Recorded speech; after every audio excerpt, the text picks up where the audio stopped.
আমি প্রবাসী ভাইদের পরিবারের মানুষদেরকে বলতে চাই, ভাই দয়া করে যারা প্রবাসে থাকে তাদেরকে মানসিক চাপ দিবেন না, কারণ এটা হতে পারে বড় দুর্ঘটনার কারণ। আমার প্রাণপ্রিয় পরিবার, এই প্রবাসেতে এসেছি। যদি তোমাদের স্বপ্ন কখনো পূরণ করতে নাও পারি, যদি মারা যাই, আল্লাহর রাস্তায় আমাকে ক্ষমা করে দিও। মাটি যদি দিতে নাও পারো, আল্লাহর কাছে দোয়া করো। কেমন জানি হয়ে গেছি আমি। সেই ছোট্টবেলায় এমন একটা সময় ছিল, ঈদ আসার আগেই নতুন কাপড় চোপড় কিনে নিতাম। আবার ঈদ আসার আগেই কত আনন্দেতে মেতে উঠতাম। অনেক ভাই বন্ধু নিয়ে একসাথে খুশিতে চাঁদ দেখতাম। আবার মায়ের হাতে সেমাই খেয়ে ঈদের নামাজ পড়তে যেতাম। এই সবগুলো হারিয়ে ফেলেছি। বড় ভাঙা একটা মন নিয়ে এই প্রবাসে জীবন কাটতেছে এখন। দেখুন, সমস্যা পৃথিবীর হয় না। সমস্যা, অভাব, নেগেটিভিটি, অবসর এগুলো থাকবেই। পৃথিবীর যত বয়স বেড়েছে, সভ্যতার তত বয়স বেড়েছে। এগুলোই বাড়িতে বাড়িতে গেছে। ফলে তো এগুলো থেকে পালিয়ে লাভ নেই। থাকুক না এগুলো ঘরের এক কোণে বা জীবনের কোণে, চলুক না আমাদের সাথে। হোক না মন খারাপ, তাতে ভয় কি? মনের জানালাটা এত বড় করে রাখতে হবে যাতে সেটা খুললেই অনেকটা আলো আসতে পারে। নাটক শেষ হওয়ার আগে ছাড়বেন না।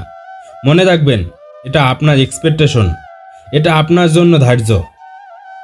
কমেডি হোক বা টম অ্যান্ড জেরি, এই জীবনের নাটকের নায়ক আপনি এবং নায়িকাও আপনি। নিজের কোনো চাওয়া পাওয়া থাকতে নেই। শুধুমাত্র পরিবারকে হ্যাপি রাখার জন্যই নিজের দেশ ছেড়ে অন্যের দেশে পাড়ি জমাতে হয়। হ্যাঁ, এটাই প্রবাস।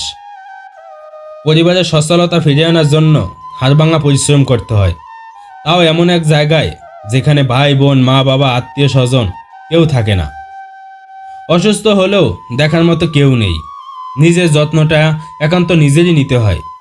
এরপরও সময় মতো পরিবারে টাকা না দিতে পারলে কত কথাই না শুনতে হয়।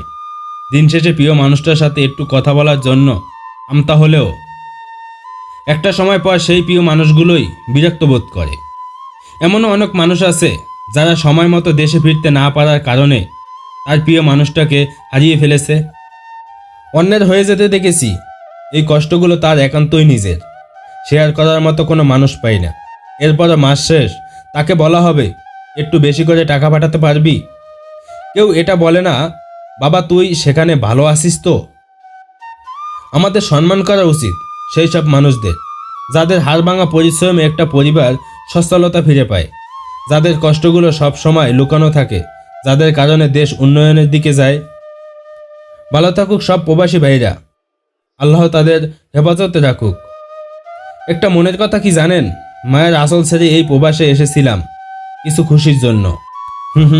কিন্তু আজ মনে হচ্ছে এই প্রবাস আমাকে এত তাড়াতাড়ি ছাড়বে না, কারণ আজ সবার খুশি আমার মুখের দিকে তাকিয়ে।